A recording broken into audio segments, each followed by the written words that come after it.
மாண்புமிகு பேரவைத் தலைவர் அவர்களே, கடந்த 12/8/2026 அன்று காட்டுமன்னார்கோவில் சட்டமன்ற தொகுதி உறுப்பினர் திரு ஜோதிமணி அவர்கள் பேசும்போது, பல எம்எல்ஏக்களிடம் சொந்தமாக வாகனம் இல்லை என்றும், தொகுதி பணிகளை ஆய்வு செய்யவும்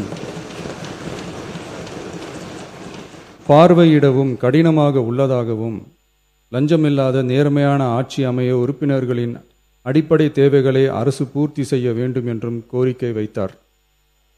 எந்த ஒரு பொருளாதார பலம் இல்லாமல் சட்டமன்ற உறுப்பினர்களாக பணியாற்றி கொண்டிருப்பவர்கள் தங்களின் தொகுதி பணிகளை செய்ய சொந்த வாகனங்களோ அல்லது உதவியாளர்களையோ வைத்துக்கொள்ள முடிவதில்லை என்றும் தெரிவித்தார். மேலும் இது தொடர்பாக கோரிக்கைகளும் வரப்பெற்றது. மக்களாட்சியின் மிக முக்கிய தூண்களில் ஒன்றாக விளங்குபவர்கள் மாண்புமிகு சட்டமன்ற உறுப்பினர்கள். தமிழ்நாடு சட்டமன்ற வரலாற்றில் எளிய பின்னணியில் இருந்து பணபலமோ அரசியல் பின்னணியோ இன்றி மக்களின் பேராதரவோடு முதன்முறையாக சட்டமன்றத்திற்கு தேர்வு செய்யப்பட்டுள்ள முதல் தலைமுறை சட்டமன்ற உறுப்பினர்களின் எண்ணிக்கை குறிப்பிடத்தக்க அளவில் உயர்ந்துள்ளது.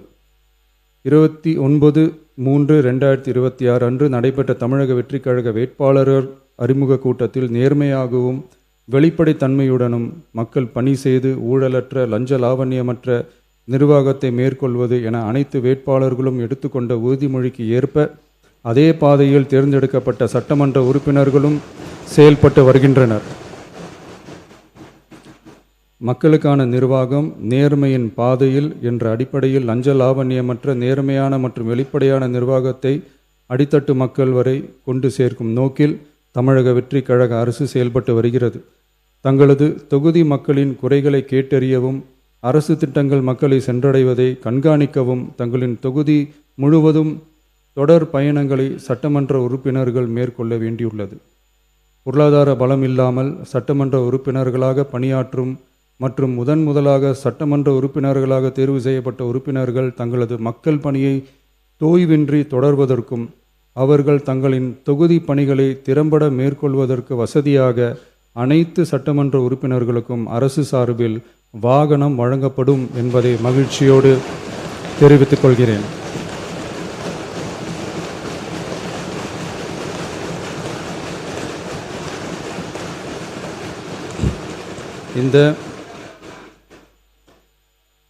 இந்த அறிவிப்பு சட்டமன்ற உறுப்பினர்கள் தங்களின் பயண தேவைகளுக்காக பிறரை சார்ந்து இருப்பதை தடுத்து அவர்கள் எவ்வித சமரசமும் இன்றி சுதந்திரமாகவும் நேர்மையாகவும் தங்களின் தொகுதிக்கு உட்பட்ட கிராமப்புற மற்றும் தொலைதூர பகுதிகளுக்கு எளிதாக பயணம் செய்து தொகுதி முழுவதும் உள்ள மக்களை நேரடியாக சந்தித்து அவர்களின் குறைகளுக்கு தீர்வு காண வழிவகுக்கும். அதோடு மட்டுமின்றி சட்டமன்ற உறுப்பினர்களின் பொருளாதார சுமையை குறைத்து கடைக்கோடி மக்களுக்கு லஞ்ச லாவண்யமற்ற நேர்மையான மற்றும் வெளிப்படையான நிர்வாகத்தை அளிக்கவும் உதவும். மேலும் சட்டமன்ற உறுப்பினர்கள் தங்களது தொகுதி சார்ந்த பல்வேறு பணிகளை மேற்கொள்ள ஏதுவாக சட்டமன்ற உறுப்பினர்கள் ஒரு உதவியாளரை நியமித்துக் கொள்வது அவசியம் என கருதப்படுகிறது.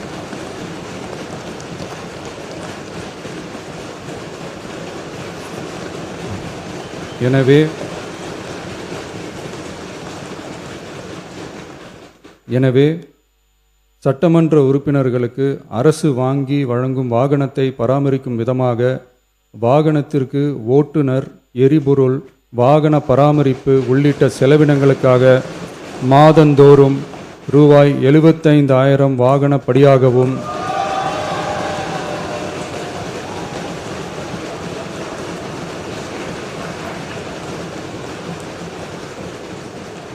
அலுவலக பணிகளில் உதவி செய்ய ஓர் உதவியாளரை நியமித்துக் கொள்ள மாதந்தோறும் ரூபாய் 25,000 உதவியாளர் படியாகவும்